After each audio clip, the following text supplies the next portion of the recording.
सही सुमेलित कीजिए। एक तरफ उपाधियां है, दूसरी तरफ उनके शासकों के नाम है। कह रहा परम भागवत, हर्षवर्धन, प्रियदर्शी, कुलोतुंग प्रथम, शुंग मतवीर्त, अशोक और शिलादित्य, चंद्रगुप्त द्वितीय विक्रमादित्य। ठीक है। आंसर कह रहा है 4 3 2 1, 3 4 2 1, 4 3 1 2 या 4 1 2 2। तो चलिए, तो परम भागवत और परम भागवत की उपाधि धारण की थी चंद्रगुप्त द्वितीय विक्रमादित्य, क्योंकि वैष्णव धर्म का अनुयायी था और इसलिए उपाधियां कौन सी धारण की थी? परम भागवत, विक्रमांग, विक्रमादित्य, ना नरेश चंद्र, बहुत सारी उपाधियां धारण की थी। जब किसके नाम थे? देवराज, देवश्री, देवगुप्त, बहुत सारे नाम भी थे चंद्रगुप्त द्वितीय विक्रमादित्य। ठीक है।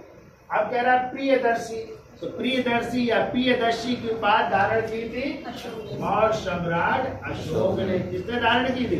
अशोक ने धारण की थी ना प्रियदर्शी या प्रियदर्शी की उपाधि। और फिर कह रहा है शुंग मत वेद, इसका मतलब होता है करों को समाप्त करने वाला या टैक्स को समाप्त करने वाला। और ये उपाधि धारण की थी चोल वंश के शासक कुलोतुंग प्रथम ने। किसने धारण की थी? कुलोतुंग प्रथम ने।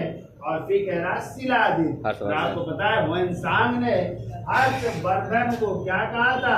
शिलादित्य कहा था। तो शिलादित्य की उपाधि हर्षवर्धन की। अब देख लो, तो A का 4, B का 3, 3 का 2 और D का पहला। तो 4 3 2 1। अरे कौन सा है? अरे पहला ही आंसर होगा 4 3 2 में।